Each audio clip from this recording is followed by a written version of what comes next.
ce n'est pas juste une histoire pour faire du clic.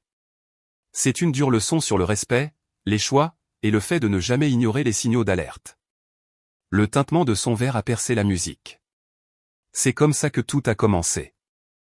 Lindsay, debout sous les lumières chaudes de la terrasse, éclairée comme la pièce maîtresse de son propre spectacle. Sa robe épousait ses formes aux bons endroits.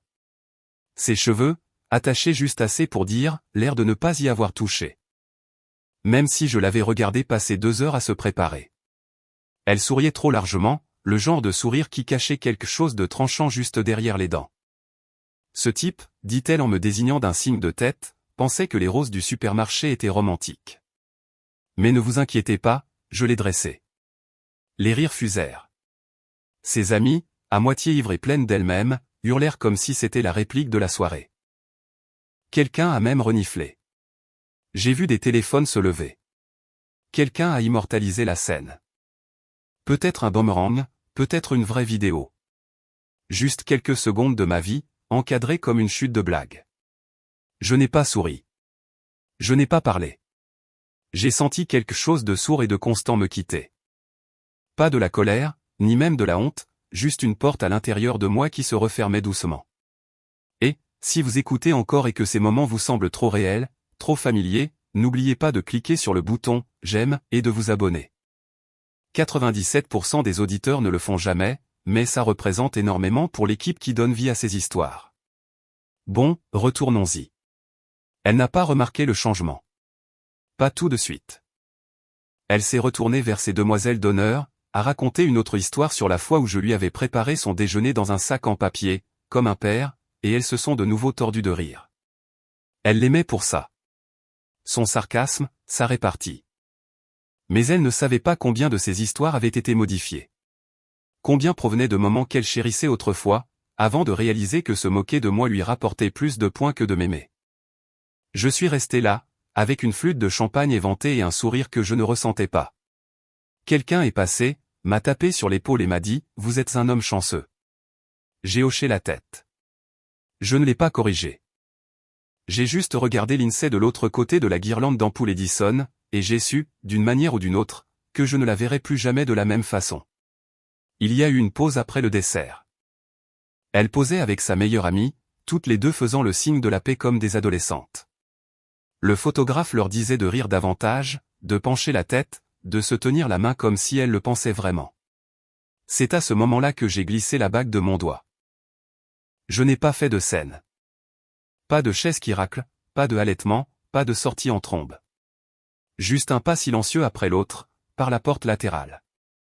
J'ai laissé la bague sur sa commode, ma veste sur la chaise, laissant derrière moi l'homme qu'elle n'arrêtait pas de remodeler pour son public. Et quand son rire s'est finalement assez estompé pour qu'elle remarque mon absence, il était déjà trop tard. J'étais à 100 mètres, puis à 1 kilomètre, puis parti. J'ai plié le veston sur le dossier de la chaise, celui sur lequel sa veste en jean était nonchalamment jetée, comme toujours. Il y avait encore une empreinte de rouge à lèvres sur le verre de vin qu'elle avait laissé près du lit. L'endroit sentait sa bougie préférée, ambre et tabac. Pendant une seconde, je suis resté dans le couloir, juste devant notre chambre. Ma main reposait contre le cadre. Ce n'était pas de l'hésitation. C'était un adieu. La bague n'a fait aucun bruit quand je l'ai posée. Je pensais qu'elle en ferait un. Je pensais qu'il y aurait quelque chose de cinématographique. Le métal contre le bois. Une finalité symbolique. Mais elle est juste restée là, sur sa commode laquée blanche, entre une paire de boucles d'oreilles emmêlées et un flacon de parfum non ouvert que je lui avais acheté l'hiver dernier. Je n'ai pas pris grand-chose. Mon sac de voyage, la laisse du chien, un dossier de la boîte à archives verrouillée, celle dont elle avait même oublié l'existence. À l'intérieur se trouvait le contrat de mariage sur lequel elle avait insisté, juste pour être sûre, avait-elle dit. Les couples modernes font ça maintenant. Il était classé, signé, notarié, inébranlable. C'était là toute l'ironie. Sa logique prudente m'avait offert la sortie la plus nette qu'on puisse imaginer. La chienne a gémi une fois quand j'ai ouvert la porte d'entrée, puis a trottiné à mes côtés comme si elle avait déjà compris. Ce n'était pas une simple promenade. Je n'ai pas laissé de mots, je n'ai pas claqué la porte, je n'ai pas vérifié les caméras ou la fenêtre du voisin. Je suis juste monté dans le camion, J'ai cliqué sur le loquet de la console centrale et j'ai conduit. Il y avait 4 heures de route jusqu'au chalet, juste assez longtemps pour que le silence s'étire jusqu'à devenir clarté. La route s'est rétrécie après minuit. Les stations-service se sont transformées en arbres. Le dernier signal radio s'est coupé quelque part avant le dernier embranchement. Et j'ai accueilli le calme comme un vieil ami. Pas de réseau. C'était une partie de l'attrait. Pas de ping, pas d'appel, pas de conversation forcée me demandant ce que je ressentais. Je savais ce que je ressentais. Il n'y avait pas de rage, pas de voix brisée criant pourquoi. C'était quelque chose de plus simple, de plus froid, comme d'appuyer sur un interrupteur et de quitter une pièce devenue trop bruyante depuis trop longtemps. Quand les textos ont commencé à arriver, j'ai laissé le téléphone vibrer contre le tableau de bord jusqu'à ce que la batterie meure. D'abord, il y en a eu 6, puis 13, puis le silence, puis 22. Je ne les ai pas lus. À la place, j'ai regardé ma chienne poursuivre quelque chose le long du bord gelé du lac. Je suis resté debout avec une tasse de café à la main et le feu crépitant à l'intérieur. L'air du matin me brûlait les poumons de cette bonne manière. Celle qui vous réveille, qui vous rappelle que peu importe combien de temps vous avez joué l'idiot, vous avez toujours le droit de choisir les termes de votre sortie. À la 3e nuit, le message avait changé. Ce n'était plus seulement « Où es-tu » C'était maintenant « On peut parler » et « Je ne comprends pas ». Mais elle comprenait. Quelque part, au plus profond de ses os, elle comprenait. Elle avait tiré sur le fil. J'ai juste laissé le reste se défaire. Les premiers jours, elle a pris ça pour un jeu. Elle a envoyé un mème dans la conversation de groupe, un dessin animé d'un fiancé en fuite avec la légende « Il reviendra quand il réalisera que j'ai changé le mot de passe du Wi-Fi ». Elles ont ri. Du moins, les premières. Britney a envoyé une rangée d'émojis qui pleurent. Jess a répondu par « Les hommes, n'est-ce pas ?» et un GIF de quelqu'un qui lève les yeux au ciel. Mais ensuite, plus rien. Les heures s'étiraient. Pas de nouvelles, pas de signe de vie. Elle a posté un vieux selfie de nous deux de l'automne dernier. Cueillette de citrouille, chemise en flanelle, les feuilles derrière nous comme une carte de vœux, et a écrit « Mon autre moitié me manque. Il finira par revenir. » Sauf que ça n'a pas pris. Pas de « j'aime » de ma famille, pas même un commentaire de ma cousine, qui avait l'habitude de double-cliquer sur tout ce qu'elle postait par habitude. Puis ses appels ont commencé. Elle a d'abord appelé mon frère. Elle a essayé sa voix douce, celle qu'elle utilisait quand elle voulait une faveur ou un pardon. Et, tu as eu de ses nouvelles ? Je veux juste m'assurer qu'il va bien. Il a marqué une pause juste assez longue pour la rendre nerveuse, puis a dit platement, oui, je l'ai eu. Avant qu'elle ne puisse répondre, il a raccroché. Le suivant fut Daniel, mon ancien mentor de l'université, celui qui avait parlé à notre dîner de fiançailles. Elle lui a laissé un message vocal.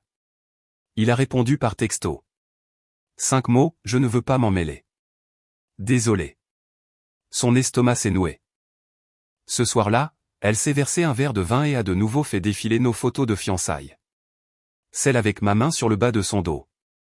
Celle où je riais.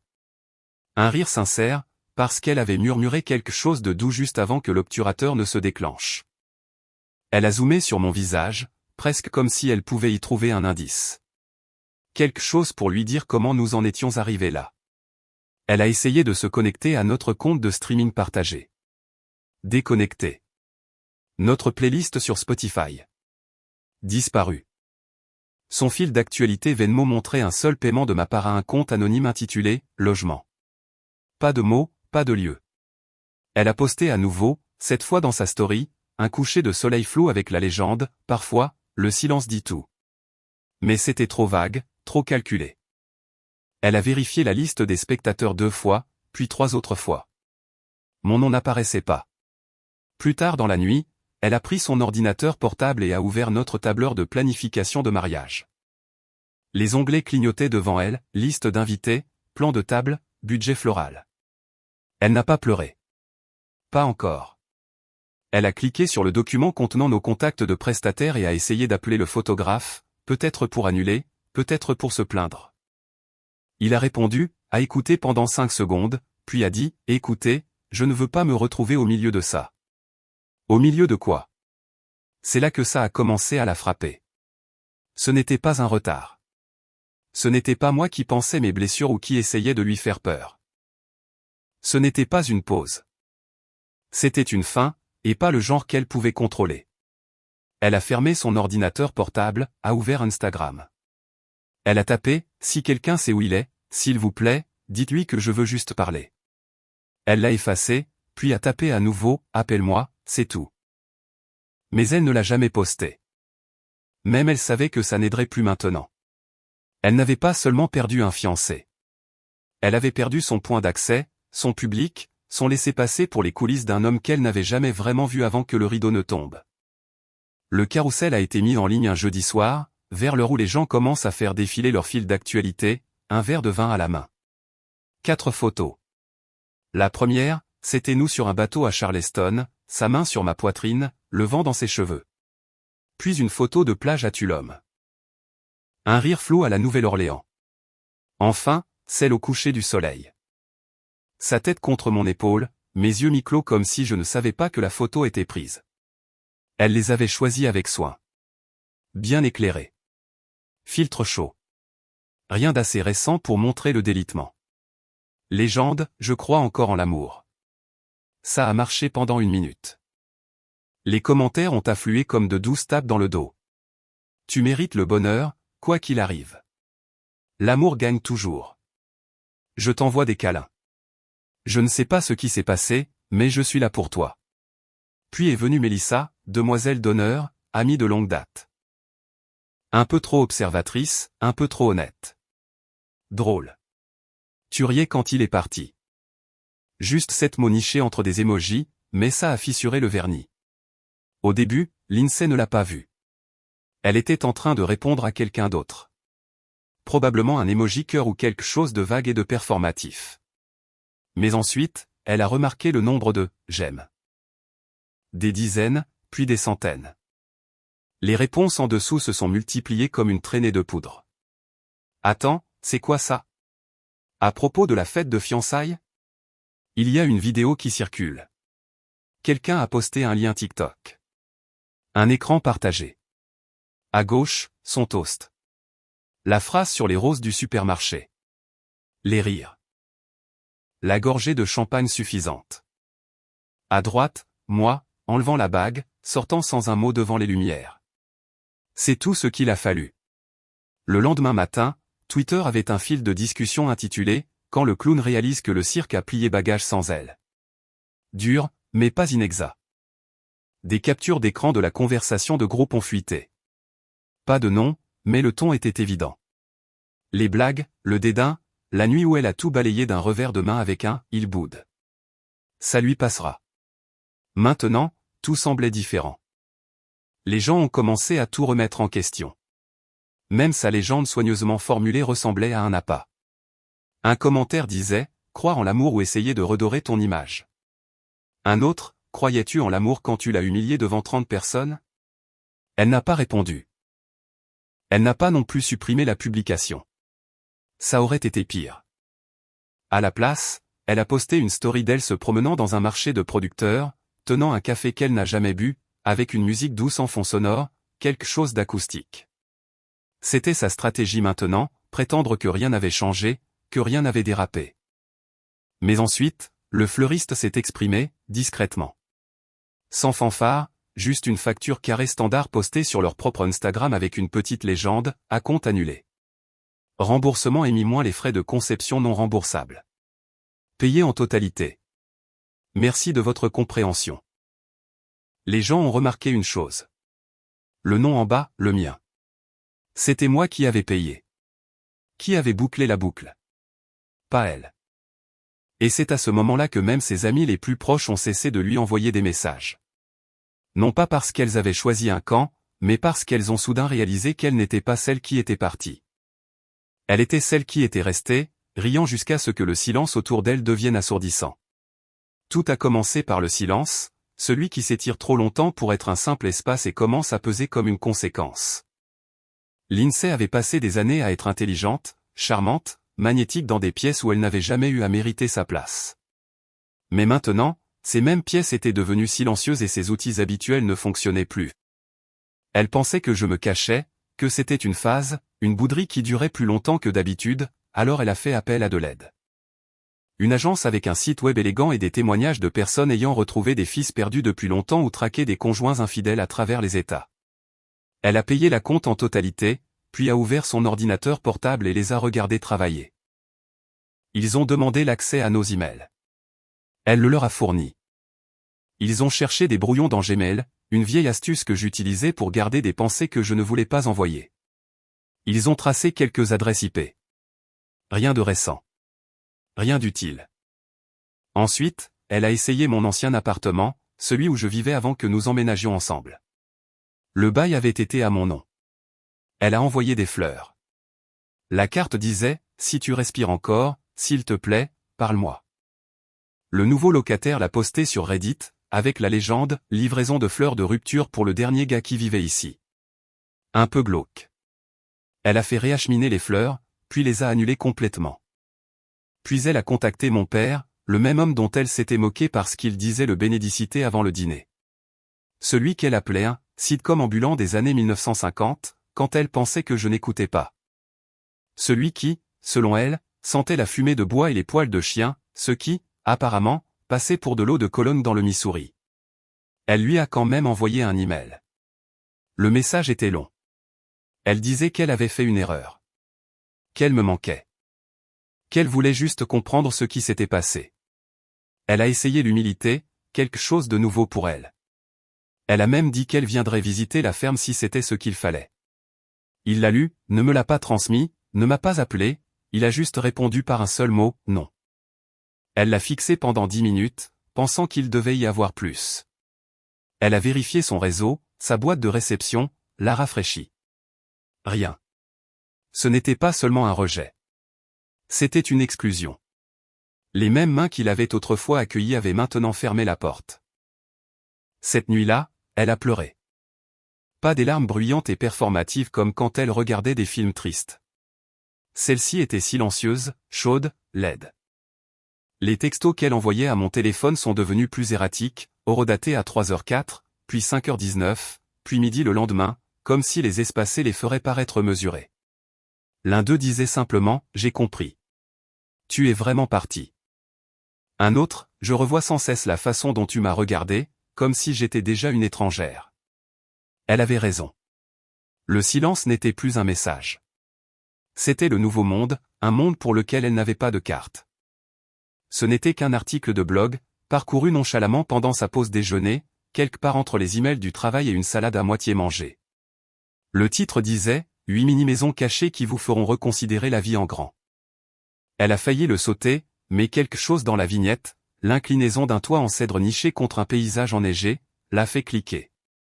L'article était épuré, minimaliste, avec des photos de bois de récupération, de bûches fendues à la main, de systèmes solaires hors réseau.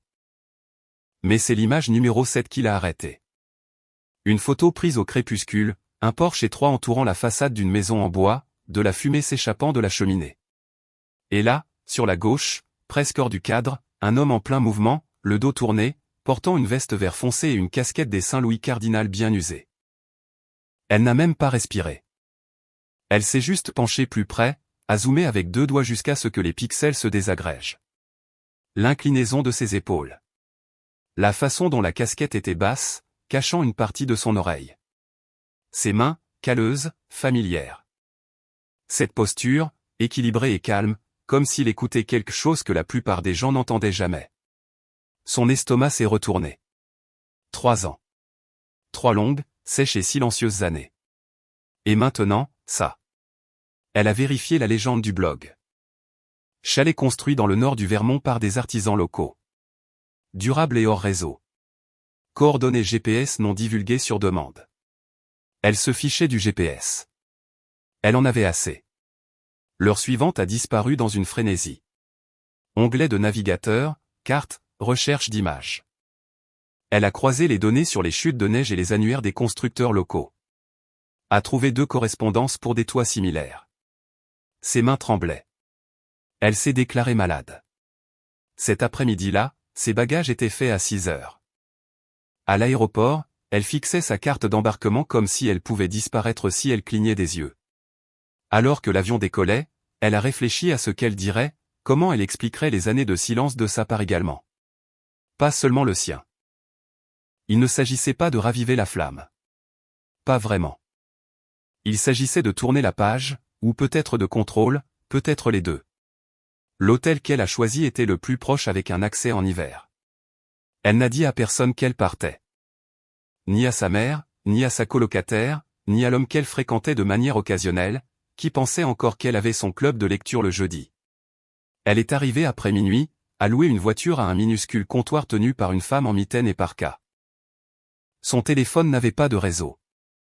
Elle a utilisé les indications imprimées qu'elle avait griffonnées sur une serviette en papier au terminal. Quand la route est passée du bitume au gravier, elle a su qu'elle approchait. Elle a coupé le chauffage un instant, a entrouvert la fenêtre et a respiré l'odeur piquante du pain et du bois de chauffage. Quelque part au-delà des arbres, après le banc de neige, dans le silence, se trouvait une vie qu'elle avait autrefois tenue entre ses mains, trop fermement, trop négligemment. Et maintenant, peut-être qu'elle était assez proche pour voir ce qu'elle était devenue sans elle. La voiture est arrivée lentement, les pneus crissant sur la terre gelée comme si elle n'avait jamais connu un hiver aussi honnête. Je l'ai entendue avant de la voir. Ce ronronnement inhabituel de quelque chose conçu pour les courses en ville, pas pour les routes de montagne. Je n'ai pas arrêté de manier la hache. Pas au début. La bûche s'est fendue avec un claquement net. Le genre de son que l'on ressent dans la poitrine. J'ai levé les yeux et elle était là. Cheveux parfaits, maquillage juste assez subtil. Long manteau de laine, écharpe de créateur, des bottes qui prendraient l'eau avant qu'elle n'atteigne le porche. Elle n'était pas faite pour cet endroit, et elle le savait. Elle est restée là une seconde, juste à l'extérieur de la voiture, les bras croisés, son souffle visible dans le froid, sans frissonner, sans parler, essayant juste de décider quelle serait sa première phrase. « On peut parler », dit-elle finalement.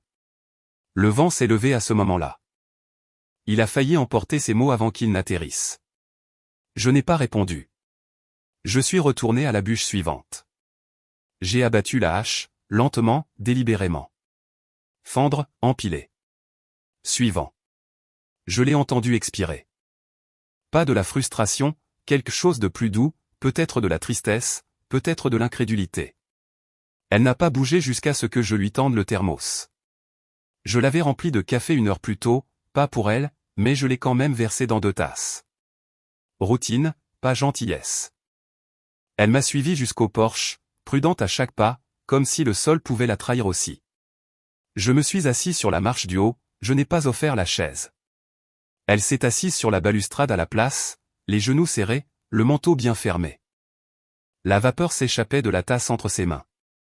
Cet endroit est, commença-t-elle, puis sa voix s'est éteinte. Je ne l'ai pas aidée à finir. Elle a réessayé. J'ai vu la photo, le blog. J'ai hoché la tête une fois. Un silence s'est étiré entre nous comme une troisième personne, plus âgée, plus sage, la version de nous qui n'a jamais pu exister. Je pensais que peut-être je ne sais pas que tu voudrais parler, qu'on pourrait juste, elle s'est arrêtée. Les larmes sont venues, pas toutes à la fois, mais de cette manière lente et confuse qui surprend même la personne qui pleure. Ses épaules se sont voûtées. Elle s'est détournée, s'est essuyé le visage avec une main gantée qui n'était pas faite pour essuyer quoi que ce soit. Je sais que je ne mérite pas ça, dit-elle. J'avais juste besoin de te voir. Le chalet a craqué derrière nous, réchauffé par le feu qui brûlait encore à l'intérieur. J'ai pris une gorgée de café, laissant la vapeur brouiller les contours de son visage. Elle avait l'air différente, pas plus vieille, juste détachée, comme si le tranchant qu'elle maniait si facilement s'était émoussé par manque d'usage. Je ne l'ai pas touchée, je n'ai pas offert un mot, parce que j'avais déjà eu la conversation qu'elle espérait, seule, au fil des ans, dans le silence des tempêtes de neige et le craquement des bûches qui se fendent. La conclusion n'était pas quelque chose que j'attendais d'elle. C'était quelque chose que j'avais construit. Planche par planche, choix par choix silencieux. Elle était là maintenant, bien sûr, mais moi, non. Pas vraiment. Pas de la manière dont elle se souvenait, pas de la manière dont elle le voulait. Je lui ai passé la couverture du banc du porche. Pas par sentiment, juste parce que le vent se levait à nouveau. Elle a attendu que le café soit froid. Nous étions restés assis en silence pendant près d'1 heure, le vent soufflant dans les pins, le crépitement occasionnel de la cheminée derrière nous. Elle a bougé 1 fois, 2 fois, à essayer de croiser mon regard. Je gardais les yeux fixés sur la ligne de neige, observant un corbeau picorer quelque chose de gelé le long du sentier. Finalement, elle a parlé. À propos des acomptes, dit-elle, comme si nous reprenions un fil qui venait de s'échapper, et les prestataires. J'ai dû expliquer à mes parents ce qui s'était passé avec l'argent, avec la liste d'invités, avec tout. Je n'ai toujours rien dit. Et le compte bancaire, a-t-elle ajouté. Je ne peux pas y accéder. Le compte joint, il est indiqué qu'il a été fermé en octobre. J'ai attendu. Je pouvais dire qu'elle ne voulait pas dire la suite, mais elle le ferait. Comme elle le faisait toujours. J'ai beaucoup investi, moi aussi, dit-elle. Mon temps, ma réputation. Les gens pensent que je suis la méchante de l'histoire maintenant, et ça a des conséquences. Ce dernier mot est resté en suspens dans l'air un peu trop longtemps. Je me suis levé, je suis entré. Elle m'a regardé partir, pensant probablement que j'en avais fini, ou que j'étais en colère, ou que je battais en retraite, mais je suis revenu un instant plus tard avec le dossier. Simple, mince, jaune, du genre que l'on achète en paquet de 10 dans n'importe quelle pharmacie. Je le lui ai tendu comme si je lui passais un menu. Rien de dramatique. Elle l'a ouvert. À l'intérieur, une copie de l'accord, datée, tamponnée, signée par nous deux, avec témoins, classés. Le même contrat de mariage dont elle s'était moquée un jour autour d'un verre de vin, le qualifiant de « simple formalité bizarre ». J'ai pointé avec un doigt ganté. Lis la section 4C. Elle l'a trouvé. Ses lèvres ont bougé légèrement pendant qu'elle parcourait le texte, traçant la phrase comme si elle pouvait s'adoucir si on la lisait lentement. En cas de dissolution volontaire par l'une ou l'autre des parties, tous les actifs partagés reviennent aux contributeurs d'origine. Elle l'a relu, puis encore une fois, et puis lentement, elle a tourné la page pour voir sa propre signature, fluide et confiante, comme quelqu'un qui pensait ne jamais voir le jour où cela compterait. Sa mâchoire s'est contractée. « Tu avais prévu ça ?» a-t-elle murmuré. Ce n'était pas une question. Je n'ai pas hoché la tête. Je n'ai pas nié. Il n'y avait plus rien à confirmer. 3 ans, c'est long. Assez de temps pour reconstruire, pour se protéger, pour se préparer, pour apprendre à partir d'une manière qui ne vous laisse pas en sang. Elle a fixé le dossier comme s'il pouvait la mordre. Tu savais, dit-elle, la voix se brisant juste un peu. Même à l'époque. J'ai versé plus de café, je me suis rassis. Pas parce que j'en voulais, mais parce que ça donnait à mes mains quelque chose à faire pendant qu'elle absorbait la permanence de la situation. Il n'y aurait pas d'audience au tribunal, pas de disputes interminables, pas de médiation, pas de compromis, pas de vague répartition des torts. Les termes étaient clairs. Elle les avait signés elle-même. La bague était partie. L'argent était à moi. Le silence n'était pas une punition. C'était une conclusion codifiée. Elle m'a regardé longtemps après ça, comme si elle pouvait encore trouver l'ancienne version de moi quelque part sur mon visage. Mais cet homme était parti. Il avait fait ses valises en même temps que les relevés bancaires, en même temps que chaque partie de lui-même qu'elle avait un jour ridiculisé. Ce n'était pas une pause. C'était de la paperasse. Tout a commencé avec une bande-annonce. Juste 30 secondes partagées sur Instagram par quelqu'un à qui elle n'avait pas parlé depuis des mois. Nouvel épisode vendredi. Celui-ci pourrait froisser quelques plumes, disait la légende. Elle a cliqué sans réfléchir. A reconnu la voix immédiatement. Ouah, qui faisait partie de son ancien cercle, le genre de gars qui riait trop fort à ses blagues et commandait des brunchs à volonté comme si c'était un sport de compétition. Il avait toujours été observateur, plus vif qu'il ne le laissait paraître. Le titre l'a frappé avant même que le son ne se charge. Ne testez pas un homme silencieux. Son estomac s'est serré. Elle s'est dit que ça ne pouvait pas être à propos d'elle, que ça ne pouvait pas être à propos de moi, mais c'était le cas. Il a commencé avec une boucle de piano douce en arrière-plan, comme tous les podcasts sérieux le font maintenant. Puis sa voix, calme, réfléchie, exercée. Je veux vous parler d'une soirée dont j'ai été témoin il y a 3 ans. C'était censé être une célébration, une belle fête de fiançailles.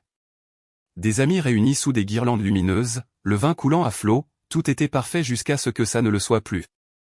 Elle a mis en pause, a pris une profonde inspiration, a appuyé de nouveau sur play. Personne n'a fait de crise. Aucune voix ne s'est élevée, mais j'ai regardé un homme écouter la femme qu'il aimait le transformer en blague, en punchline pour se faire bien voir. Et puis, sans scène, sans spectacle. Il est parti. Juste parti. Pas pour le drame. Mais parce que quelque chose s'était brisé. Il n'a pas cité de nom. N'a pas dit l'INSEE. N'a pas dit le mien, mais il n'en avait pas besoin. Elle a ri, a-t-il continué. Et à ce moment-là, son rire a résonné plus fort que n'importe quelle dispute n'aurait pu le faire. Je ne l'ai jamais oublié. À la fin de l'épisode, ses mains tremblaient. Ce n'était pas cruel. Ce n'était pas vindicatif. C'est ce qui rendait la chose pire. C'était honnête. Il a présenté cela comme une leçon sur l'immaturité émotionnelle, sur le fait de ne pas reconnaître quand le silence est la réponse la plus forte qu'un homme donnera jamais. Il a qualifié cela du « plus élégant des adieux qu'il ait jamais vu ». Elle a vérifié le nombre de téléchargements le lendemain matin, plus d'1 million. Elle a cherché sur Twitter, a trouvé des fils de discussion, des commentaires, des citations. Ne testez pas un homme silencieux, était en tendance. Certains en ont fait des œuvres d'art, d'autres ont raconté leurs propres histoires. Des femmes demandaient, les hommes partent vraiment comme ça? Et des hommes répondaient, par centaines, oui, quand c'est fini, c'est fini. Mon nom n'était pas mentionné. Mon visage n'était pas sur la vignette. Mais elle savait. Et tous ceux qui avaient été à cette fête le savaient aussi. Elle a essayé de se réapproprier l'histoire, a posté une légende vague quelques jours plus tard. Il y a toujours deux versions. Mais les gens avaient déjà décidé laquelle sonnait le plus vrai. Sa boîte de réception s'est remplie de messages, certains sympathiques, d'autres acerbes. C'est à propos de toi. Waouh, tu as vraiment ri quand il est parti. Meuf, tu as laissé filer un homme, un vrai. Elle a désactivé les commentaires, puis a verrouillé son compte. Mais il était trop tard. Le règlement de compte n'était pas venu de moi. Il venait de la vérité qu'elle avait laissée sans surveillance la nuit où elle avait supposé que personne ne regardait attentivement. Il s'est avéré que quelqu'un avait regardé de très près. Elle est venue seule cette fois. Pas de voiture avec chauffeur, pas de photo postée la veille, pas de tenue étudiée pour signaler son détachement. Juste un manteau noir boutonné jusqu'en haut, ses cheveux ramenés en quelque chose de simple, et des yeux qui semblaient avoir finalement cessé d'attendre quoi que ce soit en retour. La neige avait presque entièrement fondu à ce moment-là, exposant des parcelles d'herbe morte et le doux craquement du sol forestier sous les pieds. J'ai entendu ses bottes avant de la voir. Plus légère cette fois, comme si elle n'était pas sûre d'aller jusqu'au bout des derniers pas. Elle n'a pas frappé, et juste restée au bord du porche, les bras près du corps, une lettre pliée dans une main qui tremblait légèrement. J'ai ouvert la porte avant qu'elle ne puisse parler. Elle a tendu le papier. J'ai écrit ça parce que je savais que je perdrais mon courage si j'essayais de le dire à voix haute. Je l'ai pris, sans le déplier. Elle a baissé les yeux, puis les a relevés. Son visage était nu. Pas de mascara à faire couler. Pas de rouge à lèvres pour dissimuler la ligne serrée que sa bouche était devenue. J'ai eu tort, dit-elle. Je me suis moqué de quelque chose que je ne comprenais pas, je n'ai rien dit. J'ai juste attendu. Elle a dégluti difficilement. Cette même tension dans sa mâchoire dont je me souvenais de la nuit du toast. Mais cette fois, il n'y avait pas de public à charmer, pas de caméra attendant d'être nourrie. Je tenais la lettre à mon côté. Pourquoi maintenant, ai-je demandé. C'était tout. Pas de colère, pas d'accusation, juste la dernière porte qu'elle devait franchir. Et elle le savait. Elle a cligné des yeux rapidement. Une fois, deux fois. Parce que tu ne t'es jamais défendu, dit-elle. Tu es juste parti. Pas de scène, pas d'explication. Tu as laissé le silence parler pour toi. Et le pire, c'est qu'il l'a fait. Elle a pris une profonde inspiration. C'est dans ma tête depuis. Ce regard sur ton visage, le bruit de la bague sur la commode, la façon dont personne ne pouvait atteindre. Je n'arrêtais pas de penser qu'il y aurait un dernier mot dramatique, une chance de discuter, mais tu ne me l'as jamais donné. Elle a reculé, un petit mouvement, mais je l'ai vu. Elle lâchait prise, se préparant à ce que ce soit le dernier contact. J'ai baissé les yeux sur la lettre, toujours pliée. Je n'ai pas besoin de la lire, ai-je dit. Son visage a vacillé, un mélange de soulagement et de tristesse. Puis j'ai hoché la tête une fois et j'ai fermé la porte doucement. Pas de claquement, Pas de discours final, juste du bois contre du bois, le son de quelque chose de terminé. Derrière moi, le feu crépitait. Ma chienne s'est agitée sur le tapis, levant légèrement la tête à l'odeur de l'air froid. Je suis resté là un instant, tenant la lettre nonchalamment dans ma main, puis je l'ai laissée tomber sur la table. Je ne l'ai pas brûlée. Je ne l'ai pas encadrée. Je l'ai juste laissée exister, comme elle l'avait fait autrefois dans ma vie. Présente, mais plus nécessaire.